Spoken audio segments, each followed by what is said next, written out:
Olá, bom dia. Agora 10 horas, 3 minutos. Seja muito bem-vinda, seja muito bem-vindo a mais uma rodada de sabatinas UOL e Folha nessa disputa em São Paulo. A gente vem aí mergulhando nesse assunto. A partir de hoje, vamos entrevistar todos os 10 candidatos à Prefeitura da capital paulista, para justamente entender qual é a cidade que cada um desses candidatos sonha, né? O que esse candidato representa? As propostas que eles apresentaram até aqui são viáveis, não são? Elas correspondem às necessidades, aos desejos dos paulistanos? Esse é o nosso objetivo. Essa é a segunda série de sabatinas do UOL e da Folha, que estamos realizando juntos, né? A gente fez essa primeira leva falando muito mais sobre conjuntura política, ainda estavam definindo as candidaturas, e agora o objetivo dessa nossa nova rodada é tratar exatamente dos problemas da cidade, né? Ser propositiva, objetiva, e por isso a gente dividiu essa sabatina em 7 temas: educação, saúde, segurança, habitação, zeladoria, mobilidade e conjuntura política. Esses são os temas dessa primeira sabatina. E o nosso primeiro convidado é o candidato do PRTB, Pablo Marçal, que já está conosco, ao vivo, aqui pelo UOL. Comigo nessa sabatina, Raquel Landim, do UOL, e Fábio Haddad, da Folha. Olá, candidato, bom dia, seja muito bem-vindo mais uma vez aqui ao UOL. Façam todos um excepcional dia. Obrigado pelo convite e vamos mudar São Paulo. Tamo junto. Obrigado, Fabiola, Landim, ao Fábio. Vamos para cima. Olá, Fábio. O Fábio que é editor de cotidiana do Jornal Folha de São Paulo. Bom dia, seja bem-vindo. Bom dia, Fabiola. Prazer. Vamos debater São Paulo. Minha parceira do UOL, Raquel Landim. Bom dia, Raquel. Bom dia, Fabiola. Bom dia, Fábio. E bom dia, Pablo. Bom dia, o candidato. Bom Bom, dia. até para a gente explicar aqui para nossa audiência as regras dessa nossa sabatina aqui. É o seguinte, para a gente conseguir cumprir esse objetivo de tratar desses 7 assuntos, a gente tem uma regra que é muito importante, né, para cada bloco. A gente vai colocar ali uma média de duração de 8 minutos, né? Se ultrapassar um pouquinho ali, não tem tanto problema, mas 8 minutos. E a ideia é não fugir do tema, né? A gente pede para falar sobre esse tema, fugiu do tema, aí tem advertência, entendeu? Fugiu do tema, advertência, ó, não pode fugir do tema. Aí se fugir de novo do tema, mais uma advertência. Na terceira, eu vou encerrar o assunto e a gente passa para o próximo, tá? Mas acho que a gente não vai ter esse problema aqui não, porque tem muito assunto para que a gente fale de cada um desses temas. A gente dividiu aí nesses 7 temas, eu vou começar pela área de educação, e o tempo começa a correr somente no início da sua primeira resposta. Bom, queria falar sobre educação, até porque esse é um tema que eu sei que é muito caro a você, né, candidato? O tema educação pelo seu trabalho, inclusive pela sua história. Tem no seu programa de governo ali algumas ideias, né, para até trazer novidades do currículo escolar da rede municipal de ensino. O seu programa de governo diz: o currículo escolar será atualizado para incluir temas modernos e relevantes, alinhados com as demandas do mercado de trabalho. Incorporar no currículo escolar programas que ensinem princípios éticos e valores morais. Né? Isso é o que está aqui, as aspas, dentro do seu plano de governo. Eu queria saber quais são essas disciplinas que o senhor quer colocar. O senhor pretende seguir a Base Nacional Curricular? Porque isso é obrigatório, mas o senhor tem também, né, a liberdade de colocar novas disciplinas. Queria saber quais são essas disciplinas e no que isso está baseado, né? Tem algum estudo que o senhor traz para essas novas disciplinas serem incorporadas na rede municipal de ensino? Bom dia mais uma vez a todos. Obrigado pela oportunidade de estar aqui. Obrigado a você por me dar a oportunidade de servir São Paulo. Eu recebi as regras, antes era uma apresentação, eu acho que eu poderia falar nessa apresentação, então a gente já segue nas respostas de cada tema, né? Mas para vocês saberem, eu sou o Marçal, estou liderando as pesquisas aqui em São Paulo, nas trackings, que é o que cada campanha faz, está muito mais assustador, na rua está mais caloroso ainda, fique em paz que vai ser no primeiro turno. Em relação à educação, como você mesmo disse, Fabiola, é obrigatório cumprir a base curricular, então nós vamos cumprir. Assim como todo bom cidadão tem que cumprir seus deveres e cobrar seus direitos. Agora, a cidade de São Paulo, ela está um pouco complicada em relação à educação, porque os nossos números do IDEB só têm caído, né? São Paulo, por ser a maior potência do hemisfério sul, não só do Brasil, tinha que ser a número um. A gente gasta um pouco mais de 25 bi com educação a nível municipal, e isso não tem sido o suficiente nem para alfabetizar nossas crianças. Nível de alfabetização está em 38%. O prefeito realmente ele não preocupou com isso, ele preocupou em asfaltar a cidade até o Acre, segundo palavras dele, mas a educação não tem um acompanhamento. Talvez porque ele não seja educador, né? Eu, hoje, para vocês terem uma ideia, eu tenho 1,5 milhão de alunos na internet. Esse número de alunos é maior do que a maior faculdade do país, isso tudo é EAD, né, à distância, e eu tenho um carinho muito grande pela educação, eu também tenho escola infantil, né, e a gente precisa de trazer o formato lúdico para essas crianças, para a gente conseguir, até os 7 anos de idade, fazer com que seu filho, ou filho de alguma pessoa que você conhece que está na rede pública, conseguir ser alfabetizado. No contexto global, para todo mundo entender, o aluno de escola pública, ele sai do ensino médio, 90% deles não sabem fazer matemática básica, ou seja, é um fracasso total no nosso modelo de ensino. O que eu quero implementar? E eu acredito que isso vai mudar outras áreas, né? Porque a educação é a base de tudo. Tem 3 coisas que são fundamentais em qualquer tipo de governo, que se a pessoa não investir energia nesses 3, a gente vai ter problema na sociedade e vai ter um desregular na segurança. E eu vou explicar. Isso é educação, tá? Não estou fugindo do tema, porque educação molda tudo. Eu, Educação, esporte e empregabilidade. Emprego, por exemplo, diminui a criminalidade. Quanto maior a oferta de emprego, quanto maior a qualificação desses empregos, menor vai ser o problema da nossa segurança, que é o problema número 1 hoje para a maioria dos paulistanos. Aonde que a gente resolve isso? A gente resolve isso na educação. As Ô, pessoas têm que candidato, não, entender só os para 3 não, só para a níveis. gente não, porque eu sei, o senhor está trazendo todo o conceito da educação, mas a gente tem várias perguntas sobre educação que até incluem coisas que o Vamos senhor está lá. falando. Em relação a essas Sim. disciplinas, o senhor tem claro quais são essas disciplinas? Tem a primeira, que é a que mais molda o comportamento humano. Inteligência emocional, ou como é conhecido, socioemocional. De novo, isso vai impactar lá na segurança do país, vai impactar nas decisões que a pessoa toma ao invés de fazer uma besteira. Isso impacta em tudo. Então, isso tem que estar desde o início na escola pública. Segundo, empresarização. Nós nos tornaremos uma nação empreendedora a partir de São Paulo. São Paulo tem 2 milhões de CNPJs. O que é que a gente tem que fazer? A gente precisa ensinar a empresarização desde pequeno para as pessoas, para os paulistanos, porque a gente, vamos pegar um quadro de 100 empresas, até o terceiro ano, uma empresa nova tem uma chance de quebrar de mais de 80%, porque a pessoa não entende como isso funciona. Ah, você quer que todo mundo seja empresário? De maneira nenhuma. Eu quero que todo mundo, com o nosso dinheiro, aprenda a fazer isso. Nós vamos transformar a escola na escola olímpica, vai ser o maior marco de educação aqui na cidade de São Paulo. São mais de 60 esportes, esporte molda caráter. O que nós vamos fazer? Dar uma identidade esportiva. Marçal, você acredita que quantos por cento da população vai conseguir seguir no esporte? Eu imagino que nesses primeiros anos, de 30% a 50% das crianças vão se encontrar no esporte. Quem não encontrar no esporte, se encontra na empresarização. Quem não encontrar em nenhum dos dois, se encontra na música. E por aí vai as profissões. Mas a grande questão do Estado é fazer com que o povo tenha um caráter moldado. O que é esse caráter moldado? O esporte, ele molda caráter por quê? Porque você aprende a competir, você aprende a respeitar. Por exemplo, a pessoa que aprende artes marciais na escola, essa pessoa ela não briga, ela já não faz parte mais daquele grupo de pessoas que brigam por qualquer coisa, porque ela ganha uma consciência que ela entra para lutar, e para lutar tem que ter um ringue, tem que ter um octógono, ela respeita o próximo, isso o esporte faz. Candidato, Ela come melhor, desculpa, pode falar. candidato, desculpa, eu quero puxar esse gancho seu aí.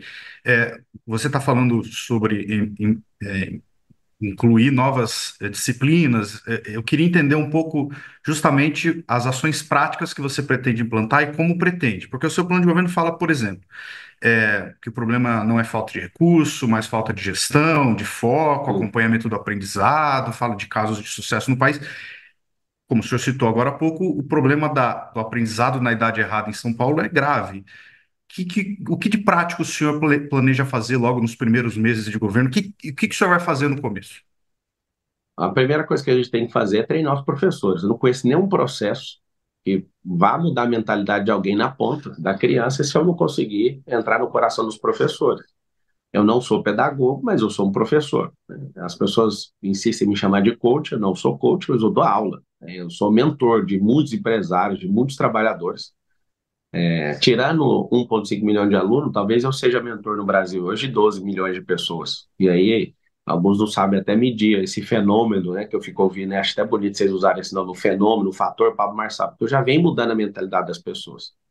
Posso ser criticado, posso ser essa pessoa polêmica, estou sozinho nessa disputa, né? Estou só com o povo e com Deus, mas estava terminando até de responder a pergunta dela, emocional, empresarização, a questão de uma identidade esportiva, tecnologias e profissões do futuro. Nos próximos 15, 20 anos, Haddad, a gente vai perder umas 300 profissões para inteligência artificial, para algoritmo, e a nossa nação é uma nação que não migrou para a tecnologia. A gente é usuário de tecnologia. A gente não é criador de tecnologia e não vejo político, porque os políticos não entendem isso.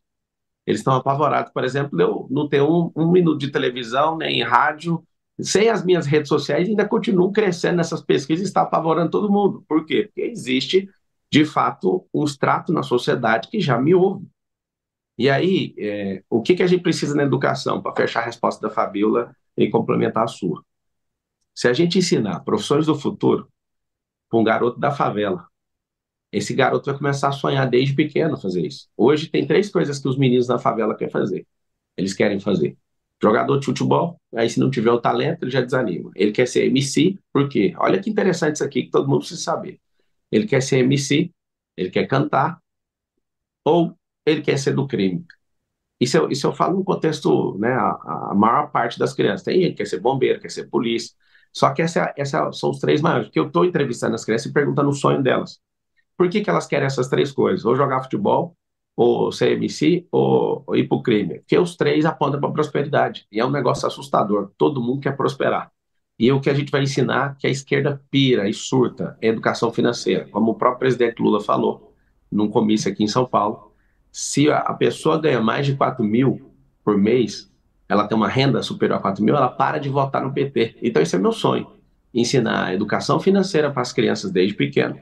Quando você ensina educação financeira, a pessoa não fica dependente do Estado, ela não fica mais A, buscando a estabilidade. metodologia é sua mesmo, Pablo? Ou você está inspirado, ancorado em algo científico, com algum educador de peso ao seu lado? Ou é uma metodologia mesmo sua? Por exemplo, você trouxe aqui educação socioemocional, educação financeira, que é extremamente importante.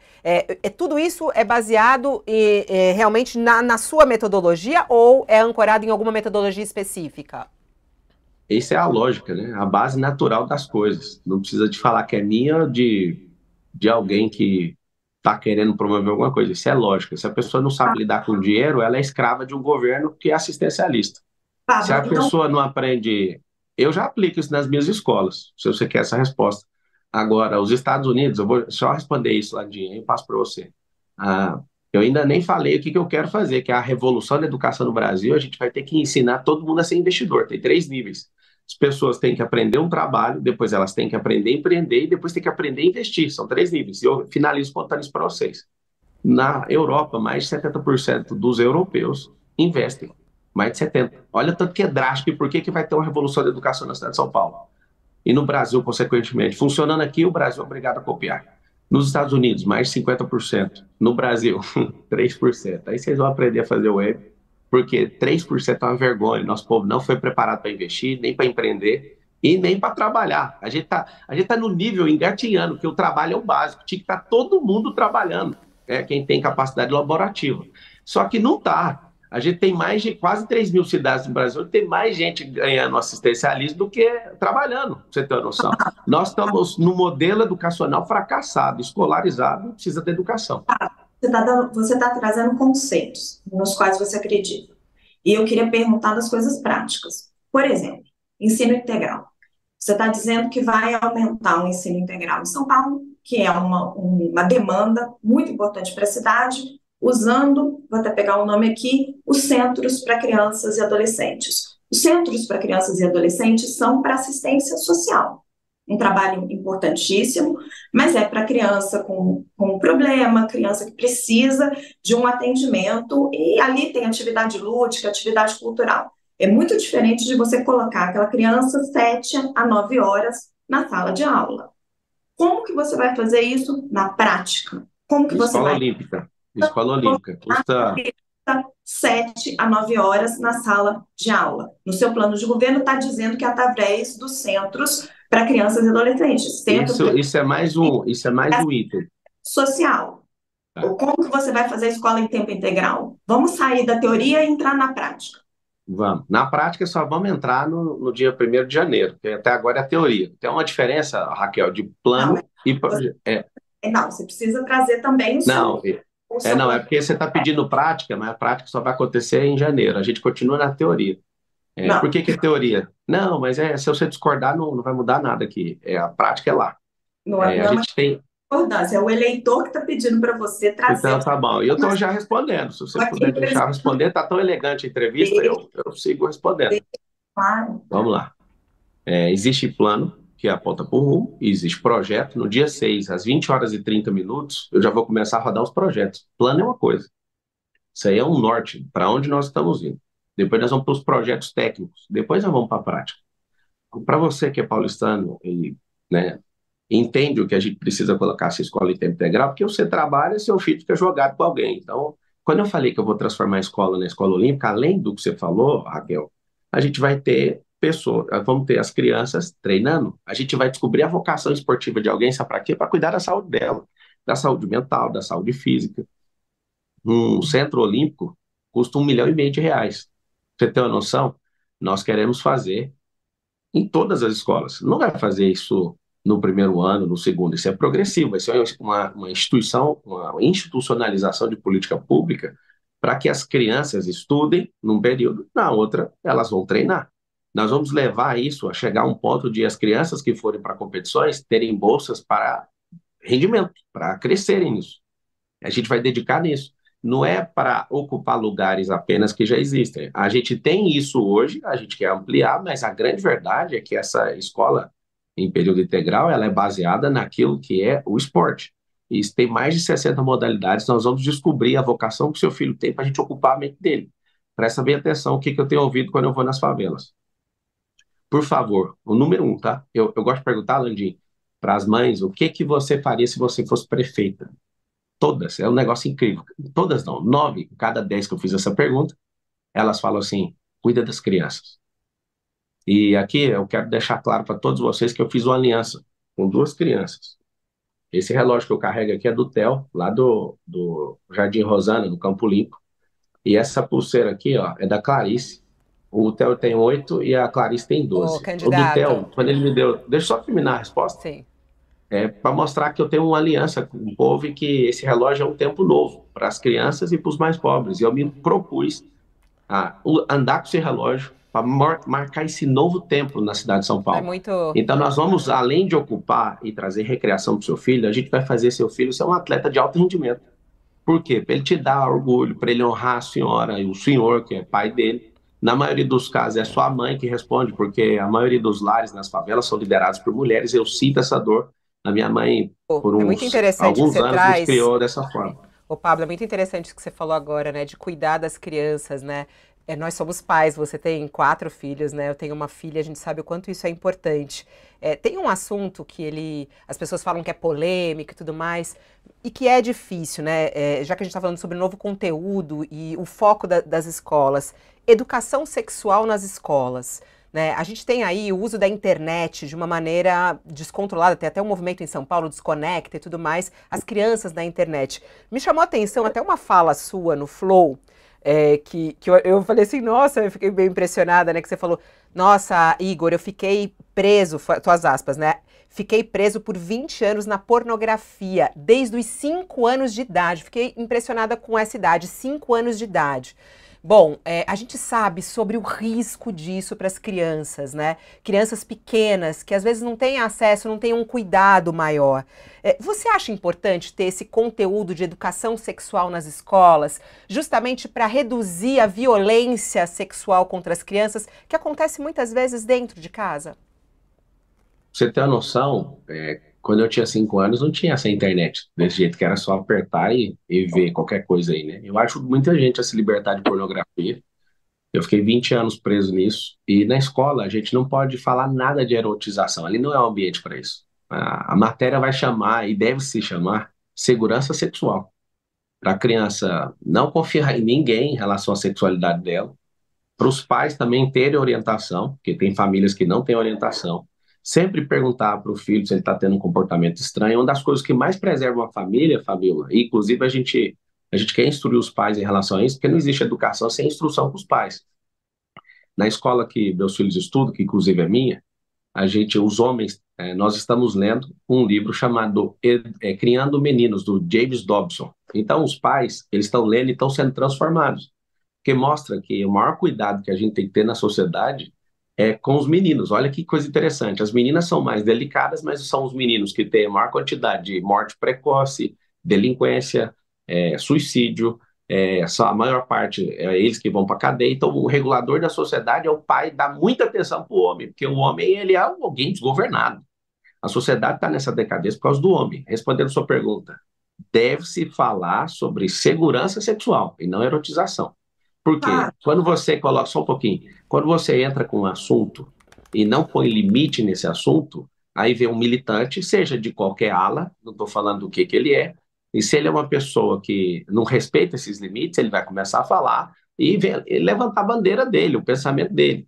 Nós temos que ter muito cuidado nisso, a gente não tem que estimular esse assunto em sala de aula, a gente tem que falar sobre abuso, a gente tem que falar sobre essas crianças desde pequeno, contar para o papai e para a mamãe, se tiver alguém, né, com algum ato libidinoso, a gente tem que entrar nesse assunto. Escola não é lugar para erotizar a criança, ainda mais dando a chance para algum maluco sequestrar essas crianças emocionalmente, ou serem ridicularizadas por alguma forma. Ali não é um lugar para isso. Eu sou aluno de escola pública, eu sei que isso não é um assunto para ser falado dentro de sala de aula. Bom, Segurança sexual tem que ser falado, tem que ter cartilha.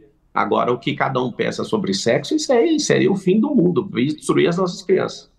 vamos falar sobre saúde. Bora. Ultrapassamos um pouquinho de tempo, mas valeu a pena. Bom, saúde. Eu acho muito interessante que você até hoje tem uma reportagem aqui no UOL mostrando você antigamente, né? Você mudou bastante, né, ô Pablo? Não sei se você Igual chegou a ver a foto São sua. Paulo vai mudar. Eu não acompanho Você notícia, mudou bastante. Fabio. Você não acompanha o UOL? Não, não acompanho. Ó, Eu sei que eu gosto de ver os relatórios, e do dia 1 de junho até agora, salvo engano, já está com 22 mil matérias no Brasil com meu nome. Imagina se eu fosse acompanhar bom, isso. vou Eu entrar em gasto minha saúde. energia focando no Eu vou povo. entrar em saúde só para a gente não perder tempo aqui, eu não quero deixar de falar de saúde. Bom, Bora. no seu plano de governo, traz um pouco até dessa tua transformação. Eu puxei por aí, por causa do seu emagrecimento, sua atividade física. Você anda sempre com marmita comendo, né? A sua comida ali, que é toda balanceada, bebendo água, a importância do sono e tudo mais. Você coloca Sim. isso no seu plano de governo como uma grande prioridade, né? Educaremos a população quanto a bons hábitos alimentares, sono, ingestão de água, prática de atividade física e outras medidas do dia a dia. A gente, né, sabe que isso é algo da elite, né? Você vê hoje a elite em São Paulo, tá todo mundo fitness, todo mundo magro, come bem, orgânico e tudo mais. Como fazer isso, né, para a cidade como um todo? Eu queria saber, você vai dar algum tipo de incentivo fiscal, financeiro, vai dar para que as pessoas comprem bons alimentos? Onde essas pessoas vão fazer atividade física? Não há espaço em São Paulo disponível nesse momento para as pessoas fazerem atividade física. E esses bons hábitos, né? Como é que vai ser isso? O sono, as pessoas passam 5, 6 horas no transporte público. Como que você vai trazer essa qualidade de vida que você promete no seu plano de governo para toda a população de São Paulo?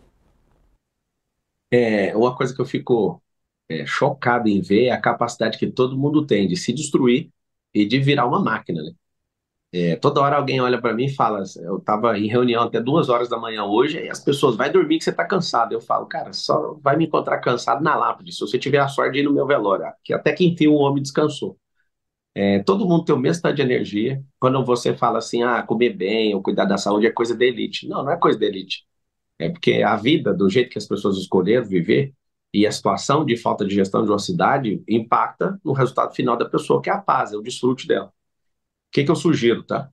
Quando eu falo que a gente vai criar 2 milhões de empregos nessa cidade, para descentralizar esses empregos e colocar esses empregos na periferia para a gente não precisar desse tanto de gente, ficar 6 horas, igual você falou, de 3 a 5 horas aí dentro do ônibus. A gente tem uma movimentação que gera um estresse absurdo, um nível de ruído, de poluição nessa cidade, que a pessoa, por si só, ela fala, eu só tenho que sobreviver. A gente tem que mudar a mentalidade do nosso povo a partir da escola. Vai ter braço de educação também nas empresas, que eu acho que tem a ver com isso, que a gente vai ensinar isso para os funcionários. A prefeitura vai subsidiar isso. Sobre os espaços, eu vou provocar nesses centros olímpicos também, nas favelas, não só para a pessoa ter recreação, para ela aprender desde pequena a ser atleta. Eu já pesei 100 quilos, peso 76 hoje, eu peso quase todos os dias. 76. Só que eu tomo o tanto de água que preciso tomar, eu durmo o tanto que preciso dormir, exatamente cumprindo para quê? Porque meu corpo precisa ter o cortisol regulado, meu sistema dopaminérgico tem que estar regulado, a minha endorfina tem que vir todo dia. Marçal, a pessoa que está ouvindo não está entendendo. Você precisa fazer exercício. Precisa parar de comer açúcar, que vicia mais, 10 vezes mais que a cocaína. Se você não cuidar disso, eu quero ensinar desde pequeno para as crianças. Diga. Queria esclarecer um ponto que você menciona na sua fala agora, e você já mencionou várias vezes, a criação dos 2 milhões de empregos em 4 anos. São Paulo tem 499 mil desempregados. Eu não consigo entender, você está inflando esse número ou você pretende atrair 1.500.000 pessoas para a cidade? Esse dado é completamente errado. A pessoa que está debaixo do assistencialismo e proibida de trabalhar, ela é desempregada. Ela só está sendo bancada por uma leitoa bem gorda. Esse dado é da Fundação SEAD. E estou acabando de te falar. Você junta seus 500 mil com todo mundo que está no assistencialismo e com mais pessoas que estão deixando essa cidade por falta de oportunidade, a cidade não tem crescido. 2016, o orçamento da cidade era inferior a 50 bilhões. A cidade não cresceu. A cidade vai bater um orçamento de 120 bi. Se você vê hoje o assistencialismo, no governo Bolsonaro, o assistencialismo podia ter uma renda alternativa. Você não pode proibir a pessoa de ter uma renda alternativa, senão ela é um desempregado profissional. Então, você tem milhares de pessoas na situação de desempregado profissional. Nós somos o país número 1, número 2 do mundo, que os jovens nem estudam e nem trabalham. Sabe o que acontece? Não tem oportunidade. Nós perdemos a vocação industrial, Holandinha, aqui na cidade de São Paulo. A gente foca completamente tudo nosso em serviço. E aí, essa criação de 2 milhões de empregos, eu sei que é assustador, só que 50% das empresas do Brasil estão no estado de São Paulo. 10% das companhias do Brasil estão na cidade de São Paulo. O que eu quero é criar um amortecedor, já que você entrou no assunto, um amortecedor empresarial, um amortecedor de fluxo. São 38 cidades em volta da cidade de São Paulo, região metropolitana. Só terminar. Quando você fala sobre a cidade de São Paulo, é porque você não pensa que isso aqui é a principal cidade fora as asiáticas, é a cidade mais poderosa do mundo fora as asiáticas. Nós temos 38 cidades. Para você fechar sua conta, você precisa pegar o cálculo por baixo, que está errado. Quando eu falo errado, não é a estatística, é porque o desempregado profissional precisa de emprego. O desempregado profissional, ele precisa de saber que ele pode crescer. Ele não precisa dar isso de herança para o filho dele. Um assistencialismo, todo mundo vai prosperar, todo mundo que quiser, e eu tenho que incentivar essas pessoas a querer isso. Agora, se você pegar as 38 cidades e somar, você vai ver que está precisando de 4 milhões de empregos. Vou te trazer um outro número, então, que mostra que seu número está inflado. A cidade de São Paulo, nos últimos 4 anos, gerou 767 mil empregos, segundo o CAGED. Antes que você fala que é incompetência do atual prefeito, eu fiz o acumulado desde 2007. E o máximo que a cidade conseguiu gerar foi 837 mil empregos. É por isso que vocês têm que votar no Pablo Marçal. É por isso que você tem que votar no Pablo Marçal, porque nenhum deles tem essa mentalidade. O único que tinha mentalidade de empreendedor é um traidor, que é o Dória. Não existe nem em termos de desempregados, nem em termos de potencial de geração de emprego da cidade. Não precisa se preocupar com isso. É o seguinte. Para fazer manchete? Não, Raquel, para gerar emprego, porque se a gente não promover as pessoas para o emprego, eu não consigo gerar mais novas empresas. As empresas geram os empregos, não é o governo, não é o UOL e não é o Pablo, são os empresários. Eu preciso gerar mais empresa, para gerar mais emprego, para gerar mais renda, para diminuir a inflação e todo mundo viver melhor. O que tem de novidade que esse povo não deu conta de fazer e eu vou fazer? O cinturão de empresas que fica nas periferias vai aumentar a qualidade de vida do mais pobre e vai sobrar tempo para ele treinar, para ele ter desfrute na vida dele. A gente vai diminuir a poluição da cidade. Só um pouquinho, deixa eu só terminar ali a resposta. Aí você já fala. É que eu vou pegar esse seu gancho, acho que vai encaixar bem. Mas tá aí tão bem, deixa eu só terminar e você dá o gancho logo Tá bom, manda lá. Quando a gente descentraliza isso, A gente não só está atraindo mais oportunidade e mais arrecadação sem arrancar nada de imposto de ninguém. Você traz mais empresa e mais emprego, eu estou aumentando a energia da cidade. A gente precisa voltar com a parceria com o Estado.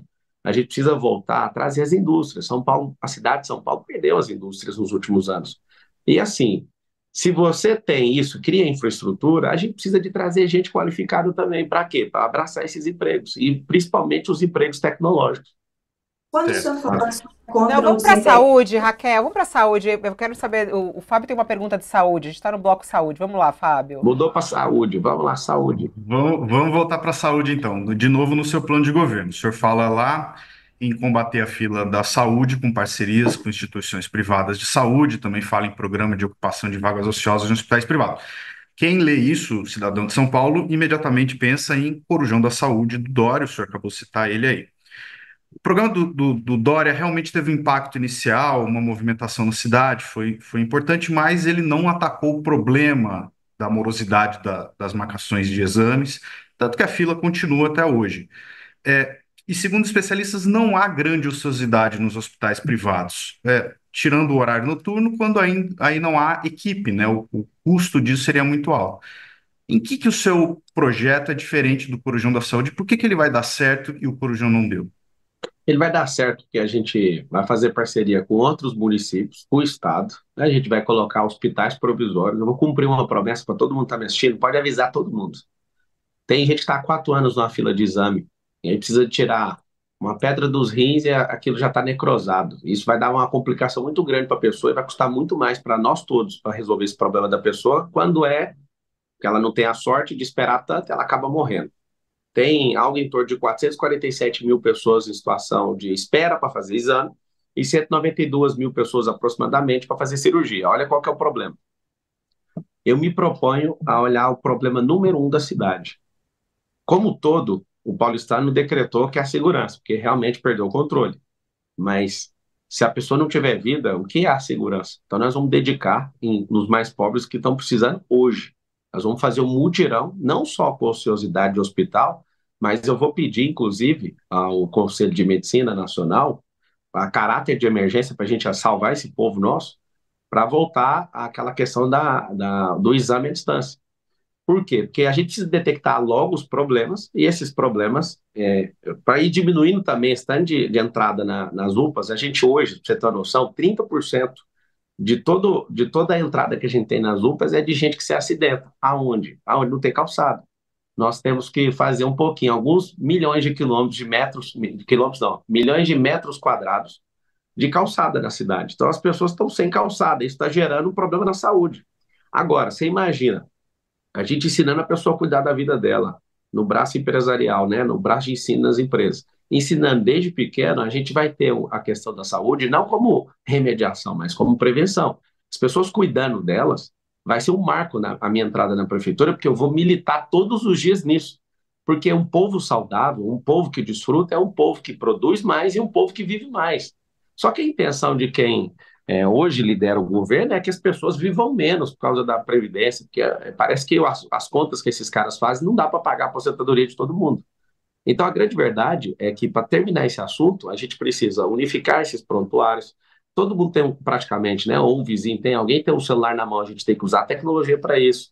As pessoas, às vezes, têm que tirar um atestado para tratar um assunto de meia hora.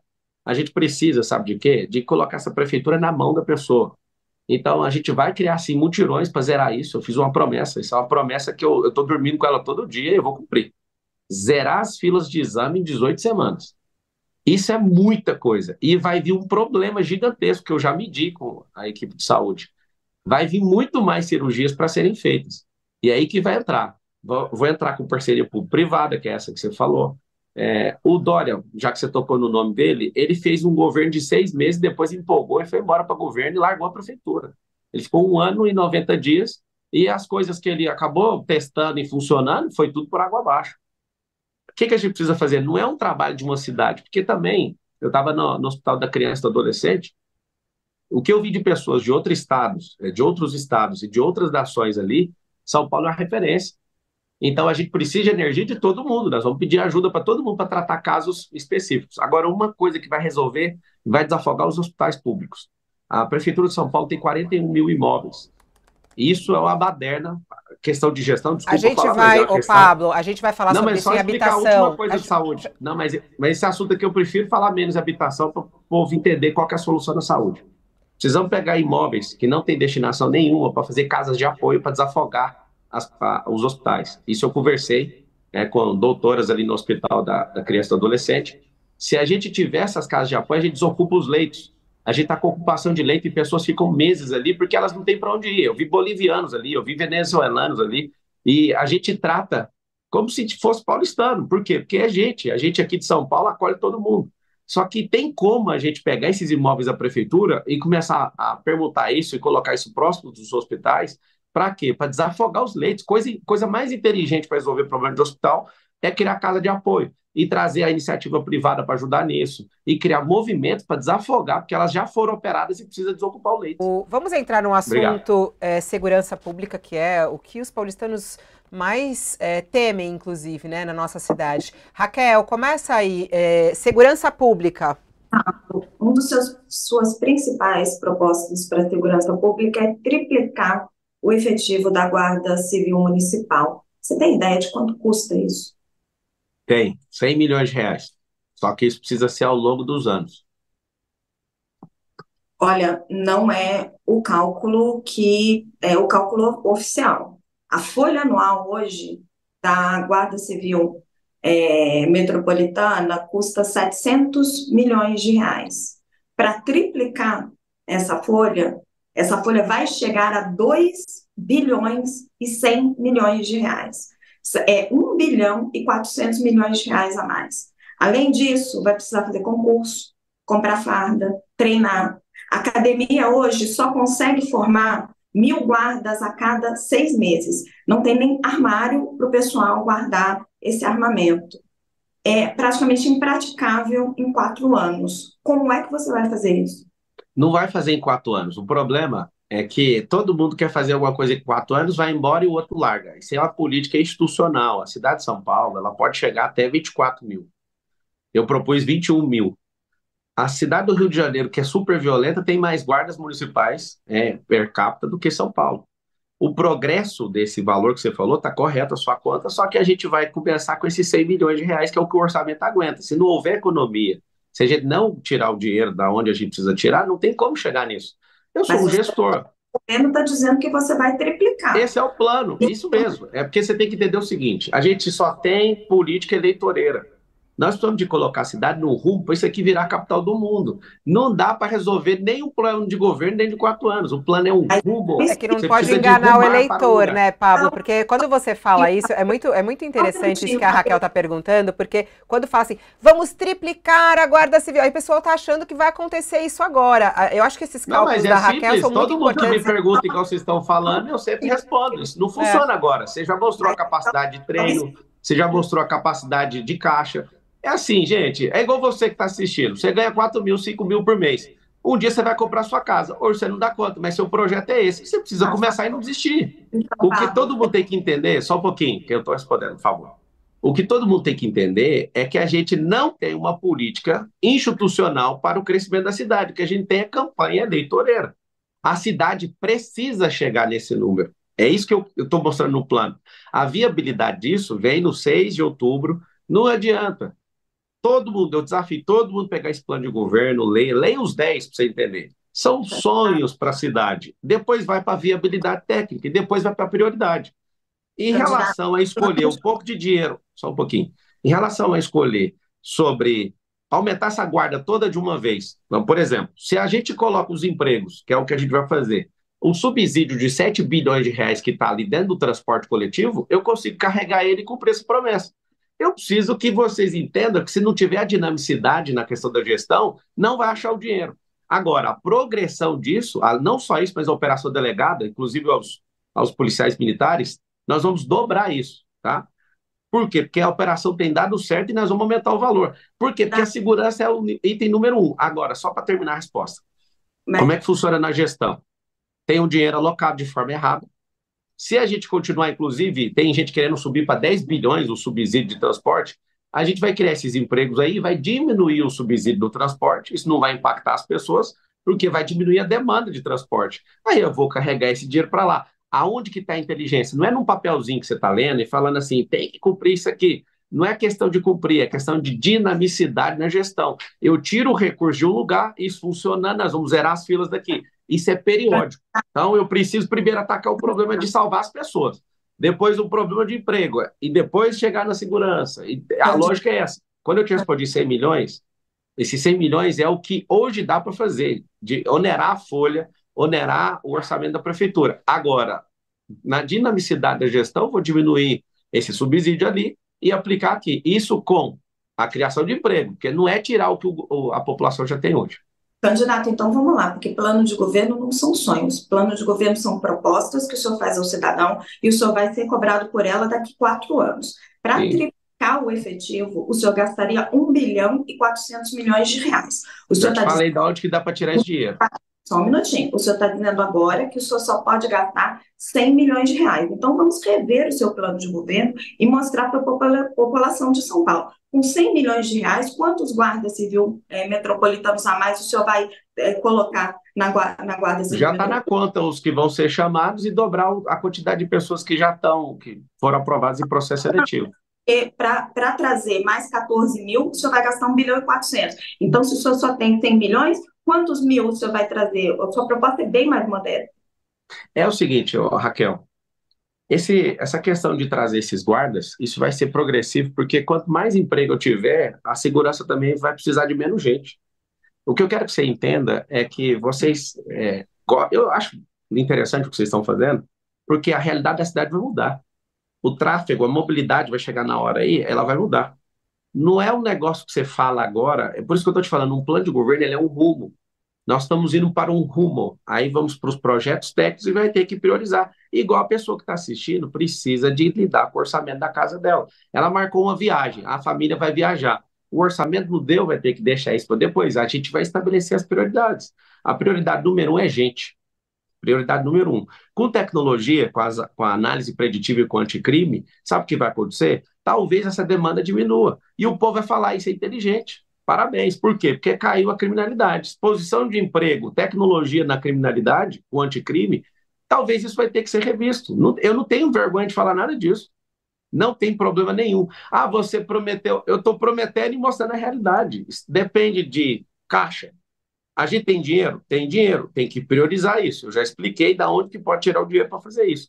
Eu não vou falar para você, vai fazer de qualquer jeito. Não vai, porque na dinamicidade da gestão isso pode alterar. Agora, essa é a minha vontade, esse é o rumo que tem que levar mais de 4 anos para fazer isso. Nunca neguei que vai levar mais de 4 anos para alcançar isso. Você mesmo mostrou que na infraestrutura não dá, o treinamento não dá, o limite de capacidade disso, daqui. Vou passar só para o Fábio ele fazer uma pergunta ali. Eu acho que só é importante para amarrar aqui, né? Porque eu tenho muitos comentários, é muito legal ver como as pessoas falam assim, gente, mas é que quando ela te perguntou, você sabe quanto custa? Aí você falou o valor não é esse, é bem longe disso, aí você depois corrigiu e falou, isso não é para agora, né? Então, não, é só para ficar claro, eu acho que o senhor agora deixou claro. Vamos lá, Fábio, só para a gente rodar aqui, segurança pública. Vamos aproveitar de novo um gancho que você deu aí sobre tecnologia. O uso de tecnologia na segurança pública é um ponto que você bate bastante no seu plano de governo, e eu queria falar um pouquinho de câmeras, né? A ideia de um sistema de monitoramento amplo na cidade. Segundo especialistas, essa panaceia que se fala de câmeras, de uso de câmeras, ela não é um programa, uma estratégia de segurança pública em si, é uma ferramenta dentro de um programa mais amplo, ou deveria ser.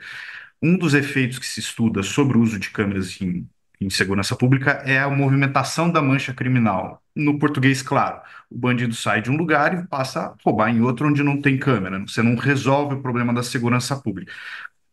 O senhor tem um plano de segurança pública robusto, que envolva câmeras, envolva o uso de tecnologia, que o senhor possa explicar objetivamente para o eleitor de São Paulo nesse momento? Sim, nós temos 96 distritos, o distrito de Pinheiros, que é o que eu estou aqui agora, é o mais violento, onde tem mais registro de violência, né, de roubo, de furto. Vai começar por ele, e aí você está certinho. Quando você tem uma mancha no lugar, as pessoas vão roubar em outros lugares. A gente vai multiplicar isso até o último distrito dessa cidade. Se não arrumar um emprego, que o bandido ou vai ter emprego e vai deixar de ser bandido nessa cidade, ou então vai ter que roubar em outra cidade. se está correto. É isso mesmo. Mas a ideia, então, para entender, é ficar espalhando câmeras e sistema de Não é monitoramento pela espalhando cidade câmeras, não. até. Londres espalhou câmeras e lá tem centenas de milhares e a criminalidade é alta do mesmo jeito. Porque a câmera inteligente é para usar depois do crime para ver como é que foi o crime. Por isso que eu chamo o anticrime e tem um pré-crime com análise preditiva, é justamente para isso. Para fazer o quê? Para inibir. E as pessoas saberem que estão sendo vigiadas e vai dar uma paz e todo mundo andar com o celular na mão. Cada 3 pessoas em São Paulo, uma já perdeu seu celular, para você ter uma noção. Então tá um caos esse negócio. Agora, todo mundo sabendo que está sendo vigiado, inclusive, por que vai começar pelo Distrito de Pinheiros? Porque é o mais perigoso. Você falou a leitura correta, eles vão esparramar, e aí, esparramando, você vai colocando em todos os outros distritos. O que é o grande erro? Todo mundo quer fazer grandes projetos, assinar contratos multibilionários sem testar, e o povo vê. Então, a gente precisa testar no lugar, as pessoas sentirem o conforto do que é essa análise e esse pré-crime. Eu não quero encarcerar as pessoas, eu quero que as pessoas saibam que roubar da cidade de São Paulo vai ser um negócio praticamente impossível ao longo dos anos. E aí, quando a pessoa vê isso, ela fala, vamos ter que ou arrumar um emprego, que é a proposta de geração de emprego, que é isso que diminui a criminalidade, mais do que as câmeras, tá? A proposta Marçal, mais inteligente da cidade é a geração de emprego. ô Marçal, nessa linha de Oi. tecnologia, você falou numa entrevista, só pra gente amarrar, o tempo já até esgotou, mas isso, nossa, me causou tanta curiosidade. Na tua entrevista da Nova Brasil, você falou sobre drones, né? Os drones equipados com alto-falante, visão infravermelha para reforçar a segurança. Fiquei procurando no teu plano de governo porque eu estava curiosa, não achei. Desistiu disso? Não vai dar certo? É muito caro? O Se que eu que colocar aconteceu? tudo que eu quero, se eu colocar tudo que eu quero no plano de governo, vai dar 10.000 páginas. Tem que colocar isso aí, como eu disse, é um plano que é um rumo, depois vai para os projetos técnicos e vamos para os testes. E interessante falar disso, que todo teste a gente não vai gastar R$ 1 de dinheiro público. Nós vamos fazer a iniciativa privada mostrar e as pessoas vão olhar e vão falar, isso aí está aprovado. Tem muita coisa, Fabiola, que a gente, inclusive, vai desenrolar depois que ganhar. E a dinamicidade da gestão é isso, é você ver a necessidade, não ter orgulho, né, de falar, nossa, isso aqui tem que ser feito. E se for uma inviabilidade, tiver inviabilidade técnica, eu quero que todo paulistano saiba. Se não tiver viabilidade técnica, não der para fazer, eu não sou idiota e nem ignorante de falar, precisava, não vou falar para as pessoas. A questão técnica não foi viabilizada. Então, assim, é igual a questão lá da Vamos. guarda que a gente estava falando, só um pouquinho. Se não tiver a viabilidade, que é o dinheiro, quem que vai pagar? Não tem o dinheiro. Então, precisa de ter essa realocação de recursos para conseguir fazer isso. Não, e por isso a Funcionando importância esse desse. anticrime, Uhum. funcionando o anticrime, já não precisa mais o povo entender. Tipo, se você com tecnologia conseguiu resolver, por que vai triplicar o negócio? Eu É acho questão de que lógica. é muito importante. Tem muita gente mandando mensagem aqui, até falando, nossa, que bacana essa sabatina, porque a gente está podendo conhecer um pouco mais, né? E justamente Boa. isso, de não ser, porque até usando as redes, é muito vendedor de sonhos, né? E aí, qual é o caminho para essa prática? Como você disse, a prática começa em janeiro do ano que vem, não é agora. Mas a gente tem que ter um caminho para isso, você como empresário sabe bem. Bom, no seu plano de governo tem lá uma frase que eu acho até bem provocadora para outros candidatos, seus concorrentes. Faremos o maior programa habitacional da história. Bora entrar na área de habitação, candidato. Bora. Você diz lá, construção de novas casas nas periferias, vamos construir as casas, reformar, trazer ali uma urbanização para as favelas. Vamos mapear, gestão, transformação de imóveis vazios na cidade. Esse ponto me interessa. O senhor menciona ali a existência de 590 mil imóveis desocupados em São Paulo. Isso incluindo 40 mil da prefeitura, né? Isso é algo muito forte, muita gente usa esse número. E aí o senhor diz, vamos usar esses imóveis. Quero saber, quanto vai custar a compra desses imóveis? A prefeitura vai comprar isso, não vai comprar? Vai tomar isso por conta das dívidas que existem? Deixa eu só concluir aqui, candidato. Tá bom. E aí, muito importante, quem vão ser os beneficiados? Quem vai ter direito a esses imóveis? Um beijo para todo mundo aí, olha que número bonito. 13 mil pessoas assistindo aí no UOL. Tamo 13 junto, não, tá faz mais o de M. 70 mil aqui, ó. 73 mil. Eu tô assistindo no YouTube aqui, pô, acho que deve ser outro ligar. 73 mil, não diminui a nossa audiência, pelo amor de Deus, candidato. Sim, diminui não, eu sou o único que dá essa audiência para vocês, não tem outro candidato que consegue chegar nisso aí. Mas parabéns vamos para lá. nós, e parabéns pela nobreza aqui.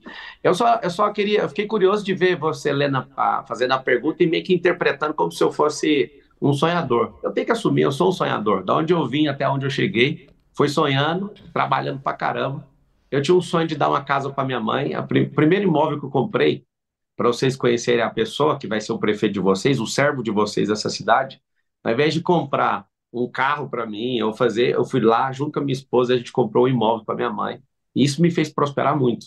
Com o meu dinheiro, eu tenho apoiado e ajudado a reconstruir, a desfabelizar um vilarejo ali em Kamizungo, em Luanda, na Angola, na África, em África. E eu tenho muito prazer nisso, né? Eu estou ajudando agora na reconstrução do Rio Grande do Sul, apoiei no momento de Candidato, emergência ali. só pra gente não fugir, essa história dos sonhos, eu sou muito sonhadora, você não tem nem ideia. E eu estimulo todo mundo. Qual é a São Paulo que você sonha? A gente sabe do sonho, eu quero saber dessa prática aí. Vamos falar só pra gente não perder tempo. Vamos, eu tô Como é que o senhor mostrando vai quem sou ocupar eu. esses Você precisa imóveis? sonhar com o prefeito. Ah, Deixa eu te falar. Você precisa sonhar com um prefeito que já faz com o recurso próprio dele, que ama o povo, que tem um compromisso com o povo. Ninguém vai morar em casa de lata até acabar esse governo. Você colocou os números, ninguém vai invadir imóvel de ninguém. A prefeitura tem imóvel suficiente para fazer permuta, para fazer as casas de apoio, para trocar em áreas que hoje estão embargadas judicialmente, as pessoas não podem ter melhoramento. Tem pessoas hoje com uma situação de invasão que acreditam nesse tipo de conversa, só que não vai ganhar isso na justiça. Então a gente precisa ter sensibilidade e ajudar essas pessoas trocando essas áreas. Nós faremos o maior programa habitacional que o Brasil já viu. Vou explicar por quê. Tem um político chamado Iris Rezende, que já faleceu, que ele entrou o Guinness, na época dele, eu não sei se alguém bateu esse recorde, que ele construiu um único dia, numa vila chamada Mutirão. O nome da vila é o que nós vamos fazer. Ele construiu 1.000 casas num dia. A gente vai repetir esse recorde dele vários dias. Como? É um triângulo habitacional. Nós vamos desenrolar as áreas. As pessoas que hoje estão sem trabalho vão ajudar na construção disso. Os empresários vão entrar com doação nisso e nós vamos dar um cheque moradia. Esse cheque moradia você tem que comprar material de construção ali na sua quebrada, para movimentar, porque a quebrada hoje é a ausência do Estado. Nós precisamos fazer isso. Só que por trás disso tem a liberação fundiária, por trás disso precisa de ter investimento público e investimento privado. Então fique em paz. Eu estou falando como prefeito dessa cidade, servo de vocês. Eu vou como é que vai cumprir ser a isso. lista? Como é que vai ser a lista, por exemplo? Quem é que vai Primeira poder coisa, ocupar esses tem imóveis? Quanto tempo para poder oferecer essas moradias? Porque é a mesma coisa que a gente estava falando aqui. Isso também é A um primeira prazo coisa que a gente de. precisa fazer, a Ah. maior parte do recurso, para você entender, vai vir do setor privado. É um triângulo habitacional o nome disso. Nós vamos Não é resolver o problema perigoso de se um lugar. aliar às construtoras, candidato, quando a gente fala Se aí? elas ajudarem as pessoas, eu quero correr todo o perigo que for para tirar as pessoas da situação de miserabilidade. Tem gente que bateu lá em cima de esgoto. Tem gente que tá. Eu lembro de uma senhora lá na favela do Beira Rio falando para mim: essa casa aqui parece o IML, do tanto que é frio. Eu acordo no frio, fico pensando: esse frio aqui não é nada perto daquela senhora. O que ela está passando? Eu fiz uma promessa para algumas favelas que eu fui, e eu vi o estado de miserabilidade. Eu falei: se vocês não fizerem eu prefeito, fique em paz. Você que eu estou prometendo, você vai sair dessa vida aí. Eu vou te ajudar. Eu vou tirar Mas, vocês disso aí. candidato, ajuda a explicar melhor. Então, a iniciativa privada vai construir as casas, os Quem vai prédios, construir as casas vai, é o povo. Não, não, não. a É o prefeitura vai seguinte. bancar. Esse é um outro programa que o senhor falou lá do mutirão, né? Isso. O mutirão vai Agora, o envolver a primeiro que o sociedade, senhor o fala cheque no moradia. plano, o O primeiro. cheque moradia para É porque tá comprar Espera um misturando material de os pouquinho, planos. Pablo. Vamos colocar. O seu plano de governo ele tem vários pontos falando sobre a questão da moradia. Só para deixar claro para A nossa gente quer audiência, porque eles entender estão isso. aprendendo junto com a gente. A gente teve todo esse trabalho de estudar, consultamos vários especialistas, assim. A gente quer realmente saber, Pablo, porque eu não falei, essa coisa de criar o maior programa habitacional, isso é muito importante, óbvio que é. Então, assim, o senhor coloca lá E é que por vai isso que eu tô ocupar tomando esses os imóveis votos que do estão bônus ociosos, mas aí não, quem vão ser os beneficiados? Né? Isso vai durar Os mais quanto pobres. tempo? Vai ter custo de quanto? É o E aí eu acho que programa institucional, já estou respondendo. Isso vai perdurar porque vai virar uma política pública em São Paulo. A gente não vai viver nessa miséria. Nós somos o povo mais rico desse país, não faz sentido. 3,5 milhões de pessoas viveram na situação de miserabilidade. As pessoas vêm servir a gente nos nossos palácios aqui do Jardim Europa, pergunta para todo mundo. Um trabalha no Capão Redondo, outro mora em São Mateus, outro mora na Vila União, na Zona Leste. Eles falam, poxa, mano, por que esses caras eles passam o dia nos castelos dos poderosos e aqui está alguém que está na extrema riqueza, mas já teve na extrema pobreza. Mas, Eu sei os dois candidato, lados. deixa eu te pedir objetivamente só sobre o cheque moradia que você citou várias vezes. Sim. Qual vai ser a faixa de corte para receber? Quanto a prefeitura vai investir nisso? Qual o valor total? E se isso não tem o risco de deixar as famílias pobres mais endividadas? Elas vão ter que devolver esse dinheiro, não? Não, claro que não. O que a gente tem que fazer é converter energia para essa pessoa ter paz. De novo, se você põe um gestor numa máquina pública que não quer um Estado grande nem pequeno, quer um Estado eficiente, e ele dá conta de fazer isso, alguém que já fez conta para comprar algo, por exemplo, quando eu casei com a minha esposa, a gente, numa ligação, teve que decidir se ia comprar uma TV de plasma ou um home theater. Em 17 vezes no cartão Carrefour, eu já passei por isso. O que a gente vai fazer? As famílias mais pobres, que têm renda inferior a R$ 2.000 por mês, essa é a renda familiar. E é muita gente desse jeito. Essa pessoa vai receber um cheque para reformar essa casa.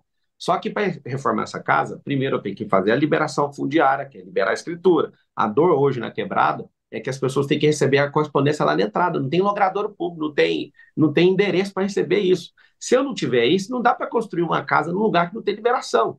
Então, a gente primeiro vai fazer um mutirão da liberação fundiária, dando escritura para esse povo. Você precisa ter escritura do imóvel, senão a gente não pode, o Estado é impedido de fazer melhoramento com dinheiro público se tiver conflito na área, não pode. Eu fui na favela Panorama, e aí eu perguntei para eles, quantos vocês estão aqui? 80. Você não vê melhoramento público, quase nenhum ali. Eu fui em Travinhas, no Alto do Paraisópolis, 30 anos, dentro do esgoto, sem melhoramento público. Por quê? Porque são áreas que precisam de regularização.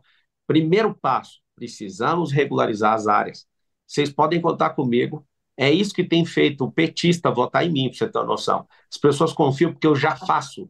Eu não estou falando que quero ou que sonho, eu já faço, sei como fazer, invisto a minha energia pessoal, meu dinheiro, meu tempo, os meus sócios, meu network para fazer isso, e nós vamos fazer isso em São Paulo. Agora, o que eu A quero que última todo mundo pergunta de saiba, habitação para a gente mudar para a zeladoria. Vamos lá, posso Pablo. terminar então? Nós vamos fazer o quê? Nós vamos criar um metadado com um banco de dados das pessoas que hoje vivem aqui. Não de pessoas que querem mudar. O compromisso é com quem está aqui, hoje. Para quê? Para resolver esse problema em 1.460 dias. Esse vai concluir dentro do governo. Ninguém vai morar em casa de lata e nem de madeira. E faz o M28 aí, quem estiver assistindo. Obrigado pela audiência. Os assuntos são complexos e a gente tem um tempo curto. O prédio de 1 quilômetro. Você disse que quer construir um prédio de 1 quilômetro em São Paulo para atrair o turismo. E que não vai colocar R$ 1 de dinheiro público, vai ser só da dinheiro caneta. da iniciativa privada. Na Arábia Saudita, que tem o poder de atração de recursos, né, pelos dólares do petróleo, já está demorando 10 anos. E o projeto lá está estimado um custo de US$ 1,2 bilhão. Eu queria saber quais são os investidores que você tem aí na manga que acham que vai ter retorno investir nesse prédio de 1 quilômetro em São Paulo. A construtora FG lá do Balneário Camboriú vai construir o maior residencial do mundo. Lá eles são visionários, né? Então, pessoas visionárias, quando elas se encontram e veem que isso tem viabilidade, aparecem as outras. Aqui em São Paulo, quem está disposto, quem acha que vai dar retorno? 200 famílias que se eu chamar e mostrar viabilidade como prefeito, que tem que mudar a lei, o plano diretor, tem que mudar. É de 10 em 10 anos que ele é visitado, e essa é uma questão que eu quero criar um símbolo para aumentar o turismo, criar disrupção na construção civil, aumentar emprego. O prédio vai chamar Brasil. Deixa eu só responder, Raquel. Pode, claro. Esse é um presente para o povo. Por que é um presente? Disrupção na construção civil, geração de emprego absurda. Esse prédio eu quero que ele seja na Zona Sul, no meio da periferia, para valorizar a sua área, seu terreno, onde você mora. Hoje, São Paulo está muito concentrada. Nós precisamos de capilarizar isso, ou seja, eu quero fazer um paço municipal lá perto de Brasilândia, na Zona Norte, Pirituba, para quê? Para valorizar as extremidades da cidade. A cidade é mega valorizada no centro expandido e 100% desvalorizada Por isso que vocês têm essa vida. Agora, só para você entender, precisa de gente visionária. Essa não foi a minha pergunta. Eu já respondi, eu já falei o nome da construtora que está construindo, não tem aqui em São Paulo. Essa é de Balneário Camboriú.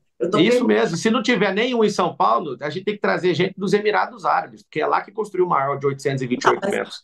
Você já tem? Ou isso é só um sonho? Porque, eu já te falei, mulher, eu já estou no projeto da FG, Pablo, pessoa física, eu estou no projeto.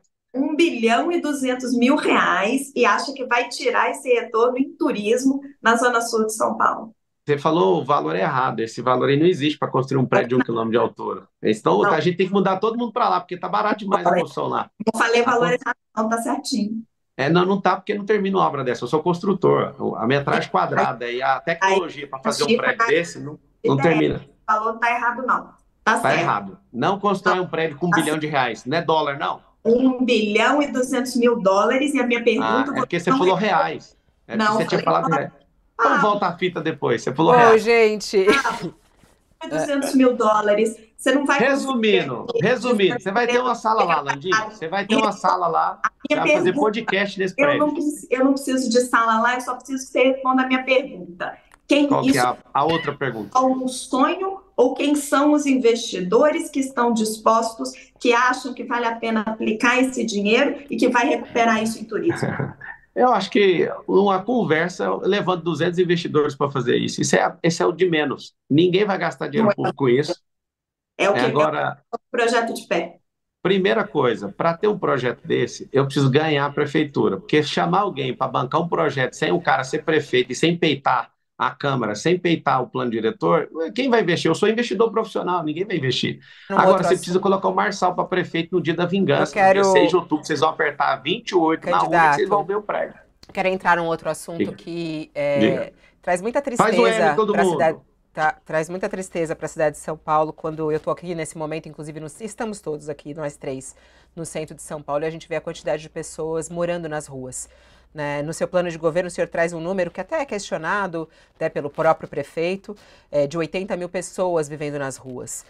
Mas o seu plano, apesar de trazer esse número muito triste e preocupante, não há nenhum plano exato para tirar essas pessoas da rua. Eu queria saber se o senhor se compromete a retirar essas 80 mil pessoas das ruas da cidade de São Paulo?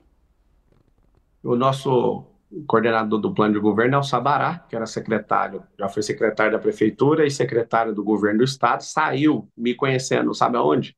Na questão do Rio Grande do Sul, na ajuda de 206 carretas que eu mandei para lá, e ele é uma pessoa comprovadamente que tirou 3.500 pessoas da situação de rua e deu emprego com a Arca, que é uma ONG.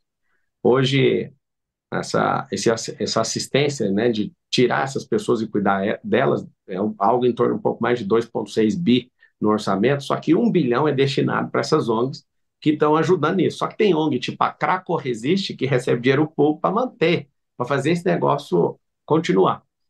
O aumento, quando você fala o número, não foi eu que saí contando o número, nem minha equipe. Isso aí tem números de 60 a 80 mil, mas de todo jeito é um Morumbi lotado de moradores de rua. Essa é uma situação que a gente precisa tratar com emergência. Falar que vai zerar em 4 anos, ninguém conseguiu fazer isso. Agora, tem 3 ambientes: a rua, o abrigo e o emprego. A gente precisa promover essas pessoas. Leva, em média, 7 vezes é, uma, uma entrevista com a pessoa, segundo o Sabará e a Arca. Eu preciso repetir 7 vezes com a pessoa para ver se eu levo ela para o abrigo. Do abrigo, a gente precisa levar ela para o emprego. E aí está o problema. A Cracolândia hoje não é só crack. A maior parte do problema hoje é álcool. As pessoas estão se beneficiando ali dos abrigos para ficar ali à noite, porque no abrigo você não pode ficar entrando e saindo toda hora. Se for virar à noite, tem que esperar amanhecer para essa pessoa sair. O que a gente precisa? Na formação de emprego, levar essas pessoas. Elas precisam de 12 meses a 24. Tem gente que se recupera com 6. O maior instrumento de recuperação de gente é filosófico, é crença, é religião. O cara se apegar em algo mais forte do que ele imagina, ele dedica a vida dele e dá quando sair mais rápido. O emprego é o que vai trazer a estabilidade para ele depender das próprias mãos, né, dele. Então, o Sabará, que já lidera isso, é o cara que já tem os códigos, ele já tirou 3.500 pessoas e nós vamos fazer uma revolução em relação a isso. Mas se não tiver emprego, não tem como.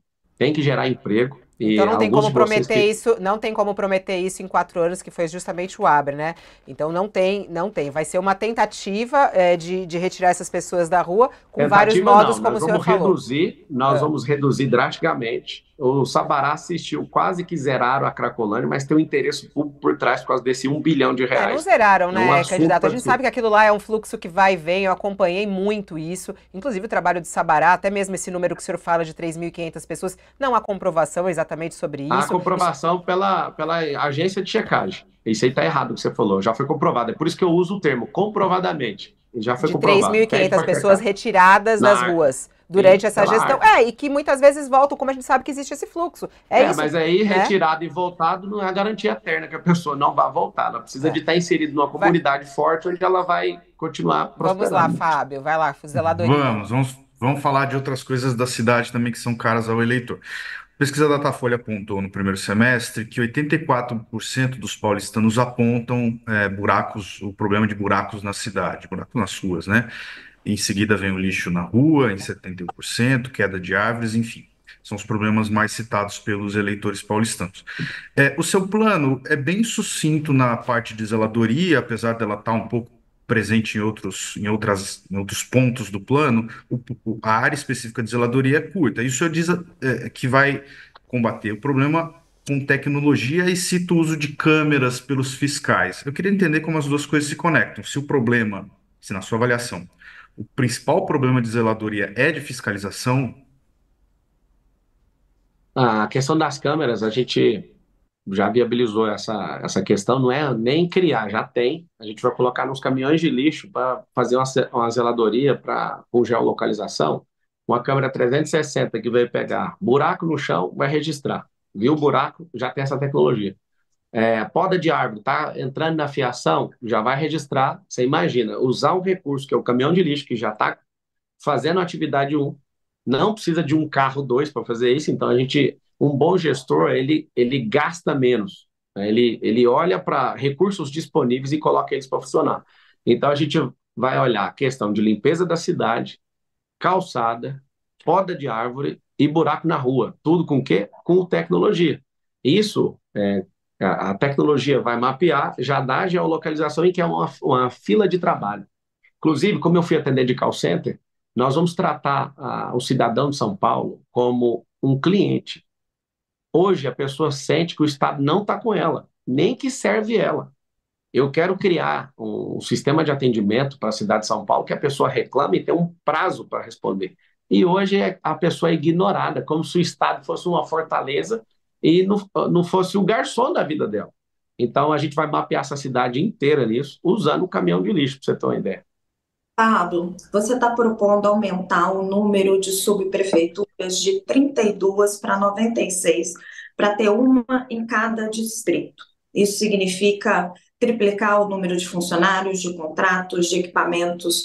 Você sabe quanto custa isso? Se fosse na conta linear, seria o triplo do valor que é gasto hoje, só que a gente vai gastar menos dinheiro. Por quê? Porque está tudo esparramado em muitos prédios, está alugando prédio que não é da prefeitura, a gente vai reduzir isso para um prédio só em cada subprefeitura, então vai ter economia. Hoje, o orçamento das subprefeituras está em 2 bilhões e 800 milhões de reais. Um orçamento para 96 subprefeituras vai para 4 bilhões de reais. O número de funcionários tem que subir para 5.440. Conta linear, que está errado. Não é conta linear, isso é uma claro que é. Não, isso aí é o seguinte, tem um aplicativo 56 que a gente vai fazer... Posso terminar a pergunta? Não foi a pergunta ainda? Não, eu deixo a resposta. Vai lá, vai lá.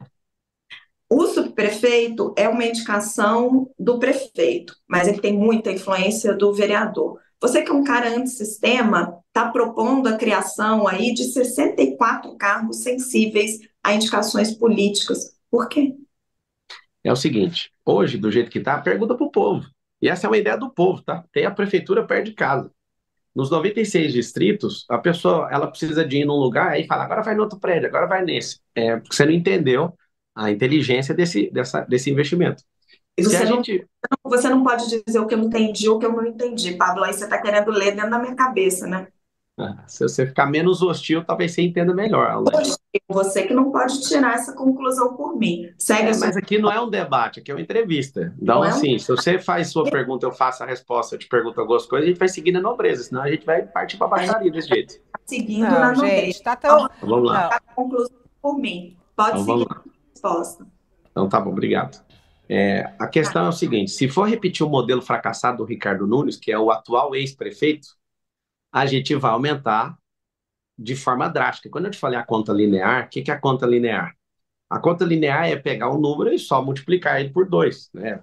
Se você tem 32, que é 96, você vai multiplicar isso aí e a gente vai ter 3 vezes o gasto, né? Por 2, não, por 3. Não é assim a conta é simples. A gente vai pegar esses imóveis sem destinação da prefeitura e vamos reduzir o tamanho e vamos migrar para um 56, que é um aplicativo que ninguém está usando. Vários serviços têm que estar no aplicativo, só que eu quero um lugar físico reduzido. que vai enxugar gasto, você não está entendendo. Sobre a indicação, que aí eu termino a resposta que você falou, essa indicação é sensível, isso é muito bom, porque a Câmara inteira vai estar na minha mão. Todo mundo que fica preocupado sobre governabilidade, que eu acho que é o último bloco nosso aqui, eu estou trazendo vereadores que têm cargo. Tipo, o Rubinho, que é do União, abriu mão do seu fundo eleitoral final dele, que era um grande valor, tempo de televisão para me apoiar. E vários vereadores, depois que viram ele tendo coragem, querem assumir as sanções dos seus partidos para vir comigo, porque sabe que aqui vai ganhar. Então, assim, ter isso é muito bom. A gente vai colocar gente muito séria para fazer isso, mas tudo é por você, é para você ter um atendimento, que você não tem. Eu sei que está me assistindo, que mora em São Paulo, você não tem um atendimento. É. Você vai ser cliente. Nós vamos tratar você como um cliente de luxo. Você tem que ser atendido. Você não pode. Você vai matar um dia de serviço para ficar rodando em 3 prédios da prefeitura. Vai ter um prédio perto da sua casa. Isso é uma coisa básica. E tem um Com custo, o né? 56 funcionando de tem, verdade. esse atendimento tem esse custo que, como você disse aí, é alto e tem que ser estudado. Eu queria ir para a mobilidade. Nosso tempo está voando e tem um assunto que eu acho extremamente importante, que são as mortes no trânsito. Eu não sei se você viu ou não os números que a gente tem do primeiro semestre desse ano, e são muito tristes. 32% de aumento, 520 vidas perdidas nas ruas da cidade de São Paulo nesse primeiro semestre desse ano. A gente tem ali, em algumas cidades que são vistas como cidades, né, do futuro, cidades inteligentes, cidades seguras, metas bem ousadas como Paris, que fala inclusive de zerar o número de mortes no trânsito. Isso não consta no seu plano de governo, algo para reduzir mortes de trânsito. Queria saber, isso te preocupa? Você tem alguma ideia de como reduzir as mortes no trânsito de São Paulo? A gente está com um problema que a nossa cidade está entre as tops do mundo, né, em violência no trânsito.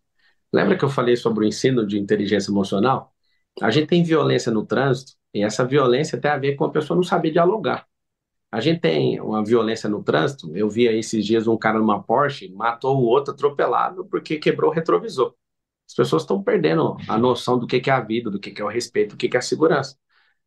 A gente investe isso na escola, no braço educacional, em todas as empresas. Eu quero treinar a cidade de São Paulo na habilidade socioemocional para a gente conviver junto. Sobre o trânsito de forma inteligente, a gente tem um semáforo que ele é contornado por uma cor amarela. Todo semáforo que tem esse amarelo é um semáforo inteligente. A gente precisa continuar investindo nisso. Por quê? Porque ao invés, às vezes você está parado num lugar e estar parado num lugar que não tem um semáforo inteligente, a pessoa dá uma olhada para um lado, para o outro e fala, vou cruzar para a esquerda. Se fosse para a direita, girando quadra, que é o que a gente propõe.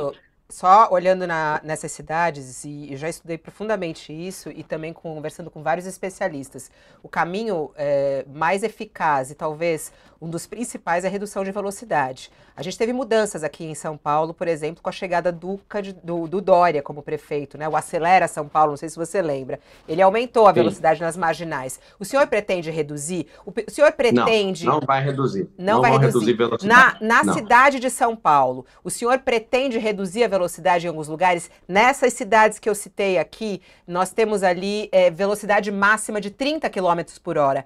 É talvez a única forma de reduzir e aumentar a fiscalização também. O senhor pretende fazer isso? O trânsito da cidade já é tão lento que você não precisa reduzir a velocidade. Já é uma situação absurda. Então, reduzir velocidade de forma nenhuma. O que a gente precisa fazer é, de novo, a gente precisa de mexer na mentalidade do povo. Nos Estados Unidos, todo mundo para no pare. Aqui em São Paulo, as pessoas não param nas esquinas. Elas entram de qualquer jeito. Isso é educacional. Não precisa reduzir a velocidade de um trânsito que não anda. Já está tudo certo a questão da velocidade. O que a gente precisa é investir para as pessoas respeitarem o pare, respeitar as vias. Numa discussão, não entrar nessa loucura. Quando diminuir essa criminalidade, com a oferta de emprego, a gente vai ter um trânsito menos hostil, fica todo mundo preocupado, com o vidro fechado, o povo fica tenso dentro de um trânsito, que é lento, isso vai aumentando a instabilidade emocional das pessoas, ela fica irritada com essas artérias travadas, que são essas grandes avenidas, e tem gente que leva 1h40 para chegar em casa todo dia. Ou seja, a gente precisa, melhorando a mobilidade, né, criando as vias expressas, está aí no plano, os bolsões de estacionamento nas 10 rodovias que entram na cidade de São Paulo, criando essas soluções, conseguindo viabilizar o giro de quadra à direita com sinal vermelho, igual nos Estados Unidos, sequenciado por um pare, a pessoa tem que chegar, parar, olhar. e girar a quadra. Não é contra a quadra, é giro de quadra.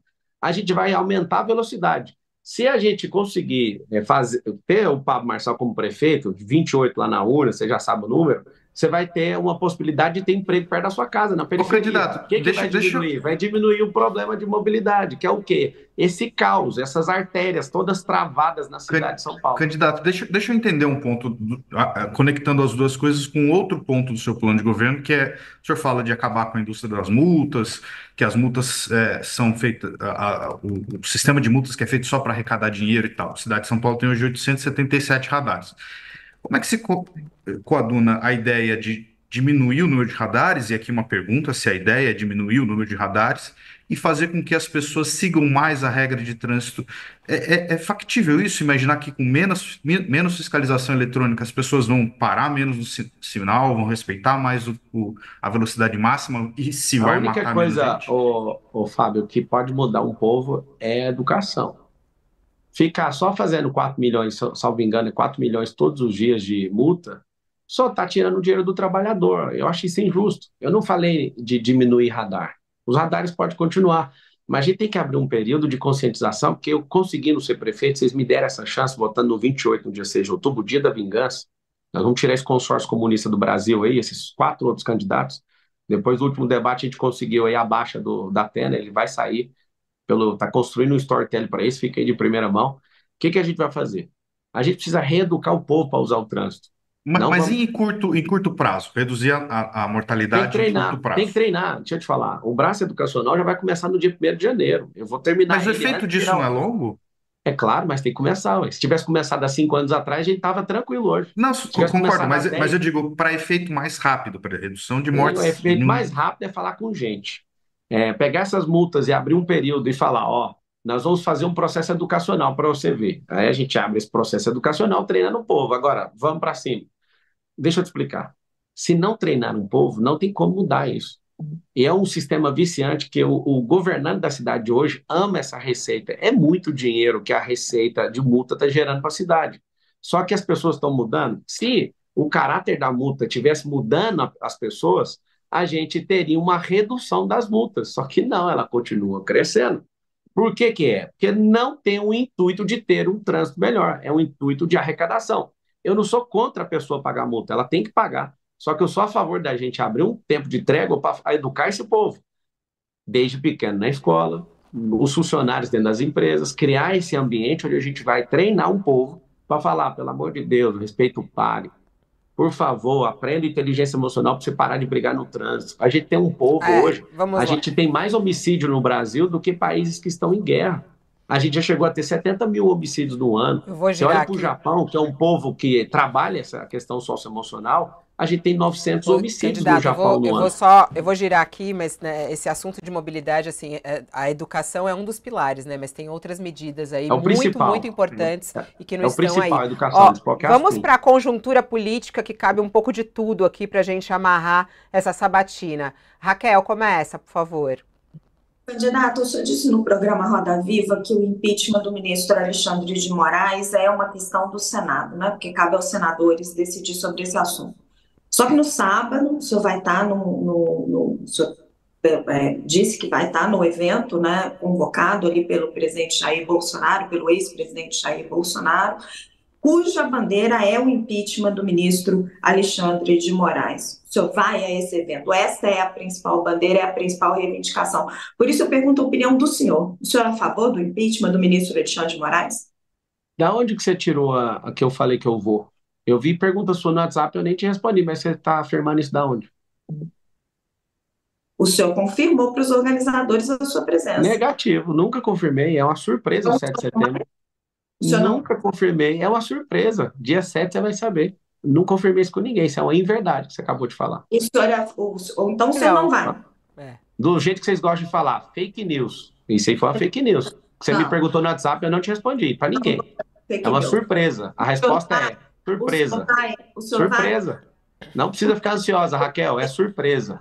O senhor é a favor do impeachment do ministro Alexandre de Moraes? Olha, quem que tem que ser a favor é o povo, certo? Eu estou candidato à Prefeitura de São Paulo. A Prefeitura não tem competência disso. Tem exagero? Sim. Igual vocês noticiaram, tem que ser apurado. Quem faz isso não é jurídico, tá? Eu fiquei 5 anos na academia achando que tudo funcionava como instrumento jurídico. O impeachment é político-jurídico.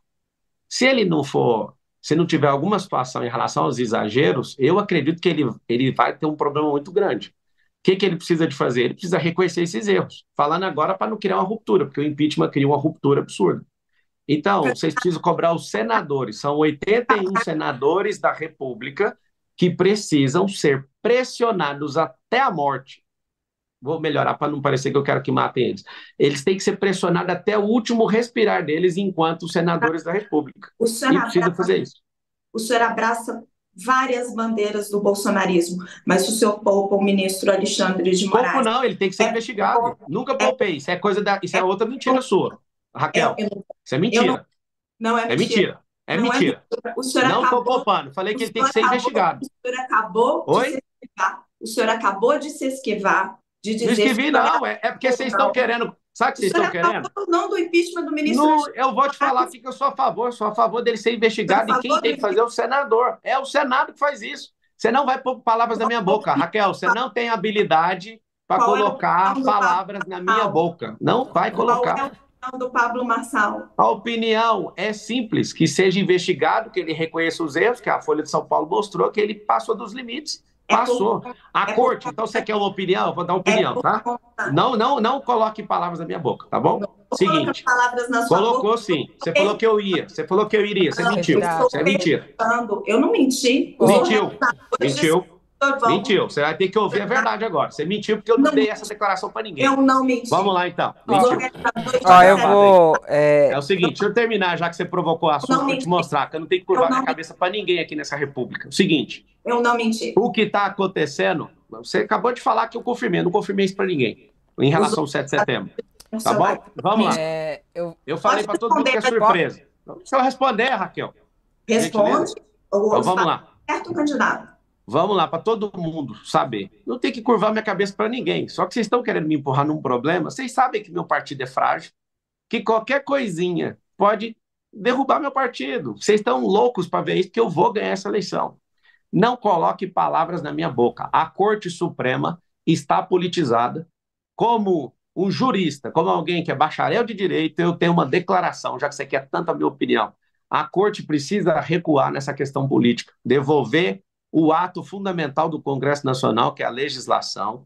Eles legislam. Não é a Corte que tem que fazer isso. Está tendo um exagero da Corte e aqui, como cidadão, está aqui minha opinião. Eu quero que todo mundo entenda que não dá para entrar em 300 guerras ao mesmo tempo. Isso é sensato da minha parte, senão eu não consigo ser o prefeito de vocês. Eu já estou eleito prefeito do Brasil e vocês querem que eu arrume problema com a Suprema Corte. Sendo que eu entrar numa guerra dessa vai destruir a minha candidatura. Eu estou sendo honesto com todo mundo, não tem problema com ninguém. Quem quiser fazer isso, que coloque pressão nos senadores. O Cleitinho, que é do Republicano, senador por Minas Gerais, foi o primeiro macho dentro do Senado Federal a me apoiar. Ele mesmo falou para todo mundo e não tem ninguém me cobrando. Vocês querem colocar palavras na minha boca para complicar meu partido. Eu não tenho nenhuma dívida com ele. Opinião, ninguém. O candidato, eu vou até mudar de assunto aqui, mas o que eu acho que a Raquel Faz está o M, pedindo todo mundo que está assistindo aí. É a opinião até para saber qual é o caminho, o seu mas pensamento. A minha opinião é que tem que ser investigado. Não tem ninguém que não acho que tenha ficou que ser claro investigado. isso, candidato. Eu vou para um outro assunto que a gente está aqui no tema conjuntura política. Teve uma fala do governador de São Paulo, Tarcísio de Freitas, que é a seguinte, abre aspas, Marçal é a porta de entrada para bolos. E ele dizendo que o Nunes, o candidato, o atual prefeito, que tenta a reeleição, é o único que pode vencer Boulos num eventual segundo turno. Isso, inclusive, tem algumas pesquisas de intenção de voto que já foram divulgadas, essas que são registradas, né? E que mostram isso, inclusive. E aí se soma a algo que o senhor sempre fala, né? Tem que ser no primeiro turno, vamos lá, no primeiro turno. Como é que o senhor vê aí essa declaração do governador de São Paulo, né? Que apoia Ricardo Nunes, dizendo, inclusive, aí que o senhor é a porta de entrada para Guilherme Boulos na Prefeitura de São Paulo? Eu acho que vocês todos, então, vão votar em mim. Todos que estão me entrevistando, porque vocês sonham em ver o Boulos como prefeito. O voto é ideologicamente secreto, falando. né, candidato? O voto é A secreto. gente não pode contar para ninguém. Se eu sou a porta de entrada para o Boulos, votem em mim no primeiro turno e a gente Quem resolve. falou isso foi, Eu quem acho que falou o isso foi o Tarcísio. governador no vídeo de campanha do Ricardo. Foi no vídeo de Eu campanha acredito que o ainda. Tarcísio está enterrando a carreira política dele com essa declaração. De fato, querer proteger um cara que é fraco, igual ele, quando um governador precisa pôr força demais, além daquilo que ele acredita e seus princípios, e já está provado que o o futuro ex-prefeito, que é o Ricardo, o Bananinha, ele é um cara que não tem pujança, presidente do comando, ele não consegue tocar isso aí. Ele foi jogado aí. É o seguinte, todos precisam de saber que o Tarcísio, com essa declaração, inclusive eu quero pedir para vocês, até terminar a eleição do primeiro turno, para a gente ganhar nesse primeiro turno, que vocês relembrem o Tarcísio nas ruas e no Instagram dele e de todo mundo que anda perto dele para ele fazer o M. Ele não é obrigado a deixar de apoiar o Ricardo. Agora, colocar meu nome no meio, eu fiz um combinado com ele de cessar fogo. Só falaria dele se ele tocasse no meu nome. Então, aqui continua o combinado. Ele tinha parado, porque toda entrevista eles estão falando de mim, inclusive todos estão falando de mim. Quero agradecer, não parem, que isso tem contribuído para a gente vencer no primeiro turno, porque a gente não tem televisão, fundo eleitoral, nem padrinho, nem rádio, nem nada. O Tarcísio, insistindo nessa tese dele, primeiro ele fez uma grande cagada, que falou que entre Boulos e Pablo no segundo turno ele anularia o voto. Ele reconheceu isso. Agora ele faz uma segunda. Ontem saiu uma notícia que o Bolsonaro, eu nem sei a veracidade da notícia, eu estou falando pela notícia, que o Bolsonaro falou que o Tarcísio tem que se afastar. O Tarcísio é uma criatura feita pela transmissão de voto do Bolsonaro. Ele vai ter um problema muito sério eleitoral em 2026 se ele continuar nessa de me atacar, porque eu tenho representado essa frente do conservadorismo. Ela não tem dono, mas eu sou o representante forte aqui na cidade de São Paulo. Então, um recado para o governador: é melhor você defender o Banana sem falar do Homem de Ferro. Por quê? Porque senão vai dar problema para você. E eu acredito nisso, uma análise política, e eu termino respondendo isso. Não enterre sua carreira política, senão você não vira presidente nunca mais e não ganha nem para governador do estado de novo. Porque o Candidato, povo da direita, o povo conservador, não tem dono. Atacar aquilo que a gente acredita, nós somos do mesmo lado. Eu te ajudei na sua campanha, você sabe disso. Te ajudei na sua campanha para governador, acreditando quando também ninguém acreditava. Quando você fala de pesquisa, já finaliza, você pergunta, ô Fábio, quando a pessoa fala que a pesquisa diz isso, a pesquisa de vocês não previa minha entrada. A pesquisa de vocês falava que o meu teto era 7. A De Veritá vocês que não, são acertou o governo várias, do né, estado. candidato? Não é pesquisa nossa. O senhor, quando fala, parece que Não, nós mas estamos é que eu estou te falando. pesquisando. Sabe o que é pesquisa? Essa última Pesquisa agora é foi uma o Real forma de Time que forçar. falou isso. Tem a pesquisa do Real Tanto Time que faz falou quem isso. falou, sabe por quê? Vou te explicar por quê. Porque é só mudar o viés da pesquisa, é para forçar a barra na sua cabeça. Por que o Datena vai sair agora? Datena vai sair agora para a pesquisa mostrar o Boulos na frente. Eu já estou na frente dos colados do pelotão, é só pegar a Veritá, saiu na CNN, saiu na Veja. É o seguinte, não tem como segurar um movimento. É um movimento de vingança do povo contra esses canalhas, esses comunistas. E o Tarcísio está do lado errado. Respeita a palavra dele em firmar, porque parece que o Ricardo foi bem legal com ele, em tudo que ele pediu, o Ricardo fez. Governador Tarcísio, vou fazer a maior parte das coisas que você está propondo, porque eu sei que você é inteligentíssimo, mas a decisão sua de tocar no meu nome é errada, porque isso vai manchar a sua carreira política. Candidato, eu queria Eu ia discutir fazer a com o pergunta, senhor. Raquel, que ele não fez de conjuntura política. Deixa só o Fábio fazer a pergunta dele. Vai lá, Fábio, daqui a pouco a gente E passa. eu peço, o candidato, se você pudesse ser bem sucinto para a gente ir para a fase final aqui. No Roda Viva de segunda-feira, o senhor começou a fazer uma elucubração sobre o Lula ser muito difícil de ser batido em 26, aí falou sobre a idade dele, eventualmente ele não conseguiu concorrer, alguma coisa assim. E aí eu fiquei com a sensação que o senhor ia completar algo, uma ideia de que se ele não for candidato, e aí eu emendo a minha pergunta, baseado no histórico político aqui da cidade de São Paulo, o senhor vai cumprir os 4 anos de mandato caso seja eleito, independente da conjuntura política, ou a conjuntura política de 26 é que vai decidir se o senhor vai até o fim ou não, caso seja eleito? Eu nunca escondi que eu serei presidente do Brasil. Eu vou mudar São Paulo para provar para o mundo inteiro, não é só para o Brasil, não, que tem como o brasileiro ser o povo mais próspero da Terra. É sobre prosperidade. Eu sou o estilo de José do Egito aqui nessa cidade e para esse país. Agora, eu vou deixar bem claro uma situação. O Tarcísio apoiando o Ricardo, insistindo nisso, o Bolsonaro está certo da leitura e eu vou refazer a leitura.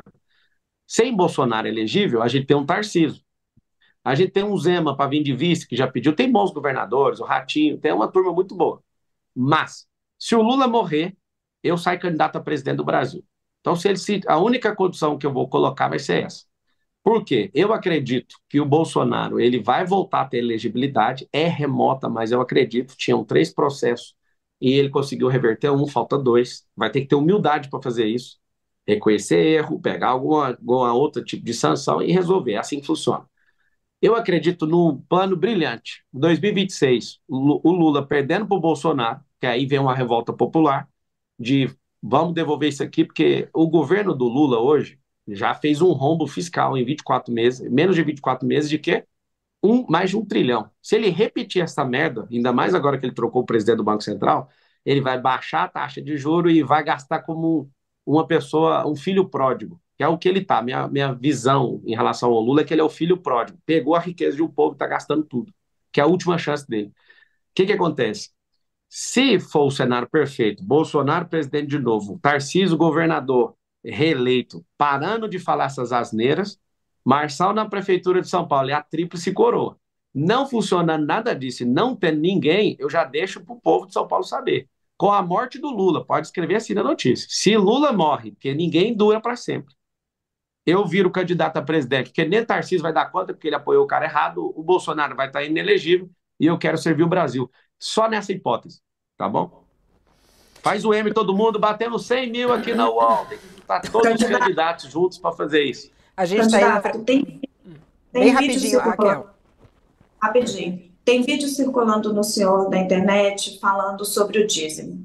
Tem um deles em que o senhor diz o seguinte: eu parei de dar o dízimo quando vi um pastor abençoado pelos irmãos e ele ganhou uma Mercedes. A inveja foi tamanha, a pobreza era tão grande. E eu pensei, você não pode andar nesse carro. Eu pensei, se você é um pregador do evangelho, você não pode andar nesse carro. Os irmãos buscam a prosperidade, mas não querem abençoar quem te ensina. O senhor acredita que os pastores estão explorando os fiéis quando pedem o dízimo? Eu falei disso do pastor Aloysio, que eu convivi 20 anos, e quando eu dei essa declaração, eu era um comunista, né? Um cara que veio da escola pública, amava a pobreza e rejeitava a riqueza. Esse mesmo pastor tem um evento que eu dou um relógio de ouro para ele de 150 mil reais, que ele abençoou muito a minha vida. Pastor Aloysio, obrigado por ter sido meu mestre. Você destravou a minha mente em relação à riqueza. Você hoje lidera uma igreja chamada Videira, que tem mais de 300 mil membros. Eu nunca vi tanta gente prosperar como o senhor ensinou. Quero te agradecer de todo o meu coração e quero falar para todo o povo de Deus. Se você está num ambiente onde vidas estão sendo transformadas, continue contribuindo, acredite nessa liderança. E a igreja é fundamental para mudar e moldar a sociedade. Te agradeço a oportunidade de explicar isso aí, Raquel. Obrigado. E convoco o povo de Deus. Vamos vencer os comunistas e vamos tocar esse povo lá para a Venezuela. Comunista não vota. Ó, cristão não vota em comunista. Jesus nunca dividiu o pão, ele multiplicou o pão. Candidato, para esclarecer, tem outros vídeos também falando sobre isso. Pode pegar todos os vídeos. O senhor está voltando atrás? O senhor acha agora que tem que pagar o dízimo? A minha cabeça era de pobre. É igual vocês discutindo o prédio de 1 quilômetro, sendo que vocês nunca construíram nada. É igual vocês falando de 2 milhões de empregos, sendo que vocês nunca geraram. Vocês mesmos, jornalistas, vocês nunca geraram emprego, vocês não sabem o que é isso. Vocês nunca geriram nada. É difícil ter que discutir com alguém que nunca fez isso. Eu era pobre, mentalidade de miséria e essa mentalidade de desonra. A pessoa que me serviu a vida inteira, eu já modelei mais de 200 pessoas. Uma das mais importantes foi um pastor, Aloysio Silva. Eu quero falar que eu amo a sua vida, obrigado por todo o investimento. E todo o dízimo que eu dei nessa igreja, eu prosperei muito e eu quero que todo mundo tenha a liberdade de fazer o que quiser. Um beijo no seu coração, candidato, o tempo tá esgotado aqui, né? Eu vou ainda dar os seus 2 minutos finais, mas eu tenho só uma curiosidade, tem muita pergunta que chega sobre isso, né? Como funciona o seu poderoso e eficiente sistema de comunicação de redes, né? A gente sabe aí das suas redes oficiais que foram derrubadas pela justiça, rapidamente a criação das redes paralelas que estão bombando, né? E fora o engajamento de tudo isso. Enquanto a gente está ao vivo, cortes são feitos, são publicados e tudo mais.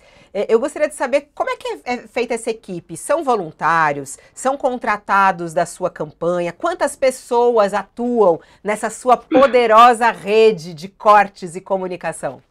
Obrigado. Eu nunca esperei que a Fabíola ia falar com alguma coisa minha poderosa. É, quando acabar a eleição, eu vou lançar um canal de televisão também. Eu vou virar apresentador de TV, sendo prefeito de São Paulo. Eu vou virar o cara, ser um filantropo mais poderoso do Brasil. Esse é meu alvo. Um dia eu chorei vendo o Bill Gates doando 5 bi de dólar. E eu fiz uma oração, falei assim: Deus, eu não admito ser uma pessoa que doa menos que esse cara. Me faz prosperar, que eu quero ajudar o povo. O que que acontece? Os cortes, deve ter milhares de pessoas cortando para ganhar dinheiro no TikTok. A pessoa faz o corte, a maior parte dos cortes que vocês assistem não é a minha equipe que faz. Esse corte já está pronto. As pessoas estão aqui agora assistindo. Esses 103 mil pessoas aqui que eu estou dando de audiência, eu quero que vocês lembrem disso. Quando vier os outros candidatos, isso aqui vai ser uma lástima de audiência. Tem uma grande parte de pessoas que estão aqui fazendo os cortes. A minha equipe fica caçando, é 3 garotos que ficam caçando esses cortes. Tem um que fica fazendo o corte no próprio celular, só que a maior parte dos cortes e do conteúdo é o que o Facebook faz. Eu vou te dar uma aula aqui, todo mundo está assistindo, precisa aprender. O Facebook é a maior ferramenta do mundo de criação de conteúdo, só que ela não cria uma vírgula de conteúdo. Eles têm mais de 10 mil programadores ali em Palo Alto, eu já tive lá no Facebook, no Meta, e aí esses funcionários, eles só programam. Agora, conteúdo quem gera é o usuário. Eu descobrindo isso em Palo Alto, na Califórnia, lá no Vale do Silício, eu descobri o seguinte, que eu não preciso ficar gerando conteúdo. O conteúdo ele é recortado por essas pessoas. Então, vocês vão aprender a jogar isso ainda. A política está confusa. Eles estão juntando os 3 partidos políticos com os seus 3 marqueteiros para tentar me frear. Aí fica mentindo que eu sou de PCC. Mas, PCC, candidato, sabe por o que que exemplo, é? nesse momento. Patriotas contra comunistas.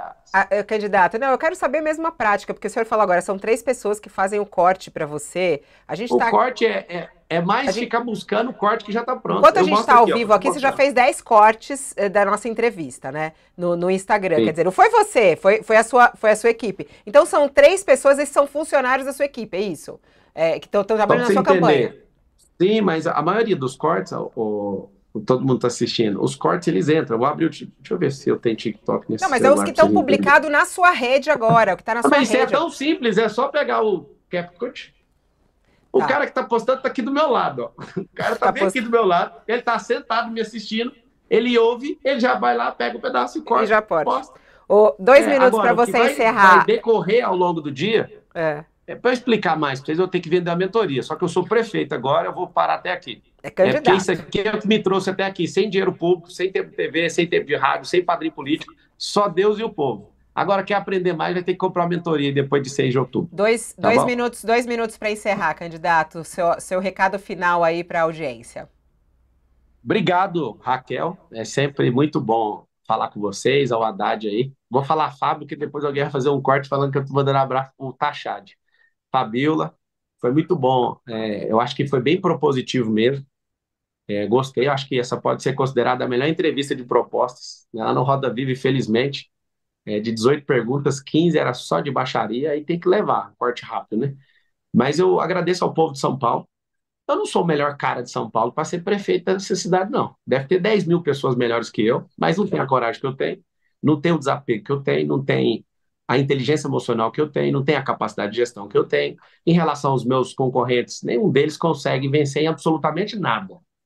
Numa disputa de física, mental, nem espiritual. Nenhum. Talvez uma pessoa deve ganhar de mim na prova do Enem, que eu vim da escola pública, a pessoa estudou em outros lugares, mas fora isso, eu sou o que tem um coração já voltado para o povo, o que mais enriqueceu, o que mais pagou imposto, a pessoa que mais ajudou no Rio Grande do Sul, individualmente falando, na África. Eu quero que seu filho tenha escola, eu não quero que seu filho seja preso, eu não quero que você tenha injustiça, eu não quero que seu filho seja morto pela polícia, eu quero investir numa escola olímpica, eu quero mudar o rumo desse país, e eu estou aqui para te falar que até 2050, a minha entrada na política é para cumprir essa palavra. Até 2050, nós seremos a nação mais próspera da Terra. Eu carrego esses códigos, nenhum político tradicional tem isso. Eles não entendem de riqueza, não sabem nada de mentalidade, nunca vai mudar a sua vida. Então esparrama para todo mundo essa frequência. Eu estou aqui, eu vou ficar 12 anos na política.